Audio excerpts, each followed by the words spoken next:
I love that they did 2 separate trailers for Team Green and Team Black. Obviously, we know that Team Green is trash, and so are those that support them. So let's talk about the 2 trailers, starting with the Black trailer first, of course. So the Black trailer starts super dark with a funeral for Luke, or what's left of Luke. They show Storm's End and Rhaenyra arriving to find Luke's body after that, so obviously the trailer isn't in order. I don't think anyone thought this trailer was going to be in order of when these scenes actually happen in season 2. On the more fun side, we do get to see the dragon seeds at the table with Rhaenyra shortly after that, and her probably just talking to them about, hey, this is why I need you. Daemon, of course, is beaming because he can't wait to get on his dragon and just mess up some people's day. I mean, Daemon is like a kid in a candy store right now. We have the North and the Starks always coming in clutch with honoring vows and the wishes of their king. Jace looks like he got a huge glow up this season. And if you're wondering the reason why his hair sucked in season 1 was because how the actor Harry cut it before filming, then they told him, hey, there's no way we can work with your current hair, so you're gonna have to have a wig. I really love that the leaks about them going to the wall were right. I'm really hoping Cregan Stark shows Jace evidence of the others, and that leads Jace to telling his mother how much more important winning the war is, and then I'm sure Rhaenyra would share the prophecy with him. If you're wondering how Lord Stark knowing about the others when Ned Stark doesn't believe the deserter, if you follow Stark history, after Cregan they went through a lot of whoopsies and weird deaths. It's a little bit odd how many people died and what order they did, so that could have led to the knowledge dying, just like there was passing on of that knowledge. Maybe with that it just got broken. Also keep in mind, dragons are likely going to die in this war. In the novels, it's believed that the birth of Dany's dragons is what activates the others again. So with the death of the dragons, they could go into slumber, they could back off, and then those of the Night's Watch, you know, it just becomes an old wives' tale or an old story that, you know, people told at the wall, and it's not true. Of course, it could be that just Cregan Stark believes in the old legends of the others. Maybe there's no proof of it, he just knows in his bones, hey, this is actually really important. So Jace and Cregan being best bros, I'm really looking forward to. We see Gwaine Hightower, Alicent's brother, recast for season 2. I truly hate to say anything nice about the Snake House Hightower, but I really like how simple and understated their armor is. It looks fantastic, and is actually some of the better armor I've seen in the live-action Thronesverse. Goddamn, Aemon's swagger is amazing. I love it so much. Such a cocky bitch. Ewan Mitchell for the role was just an insanely good pick. Like seriously,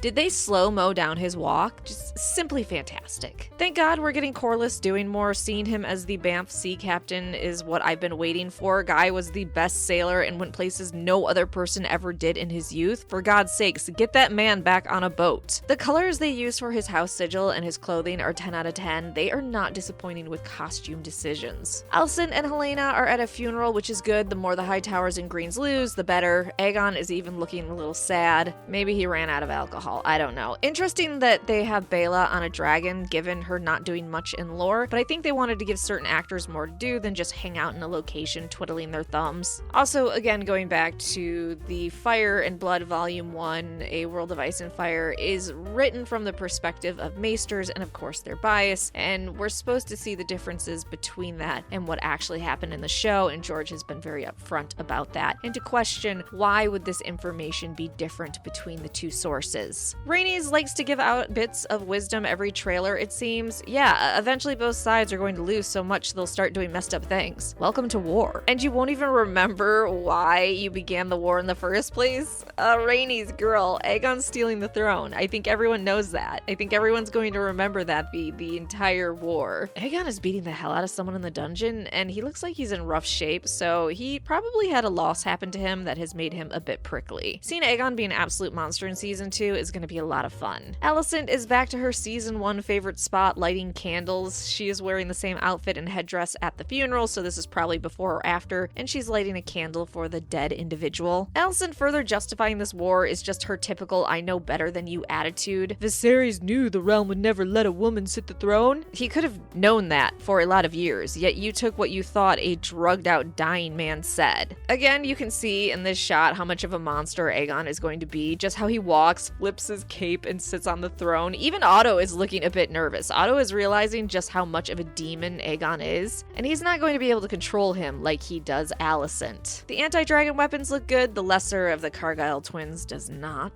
𝐷𝐴mon's armor is kind of extra and exactly him. They're killing it with his hair as well. Otto playing it like Aegon sitting the throne is for the good of the realm and the blacks are the bad guys and just want revenge is normal Hightower snake behavior. They're gonna say anything and everything to justify what they're doing. The person bribing the gold cloak may be the whole blood and cheese thing. Without going into spoilers, it might be Mysaria. We saw some promo photos for her, so they already spoiled that she didn't die in season 1, which I don't think anyone thought she actually did. If that's not blood and cheese at the gate and it's the white worm, this is definitely blood and cheese going through the tunnels in the next shot, blood being the bigger one and cheese being the one leading. If you look at some of the lore photos of blood and cheese, you'll notice that blood actually has a weapon that he's holding in those photos, which is pretty cool. Aegon sounds like a girl trying to hype herself up. I'm smart, I'm pretty, and people like me. I'm as fearsome as the rest of them. No, you're a soft doughboy that spent all his time drinking and screwing, and you also happen to have a super pretty shiny dragon. Aegon does have armor on in this scene, so he is going to battle. I just think maybe he's overestimating his street cred. I can't tell if this helmet is for the Lord Commander Criston Cole or if it's Aegon's helm, because the crown look with a ruby. I don't know, I really like it. It's a good choice for a helm. The shots of Caraxes flying around Harrenhal at night during a storm is pretty horrorish. I wonder how pissed Larys is going to be about 𝐷𝐴mon inviting himself into his home. I hate Criston's haircut. Ever notice when they want to make a character look younger, they go with long hair and then gradually shorten it to show the progression of years? It's just one of those annoying things that once you see it, you can't unsee it.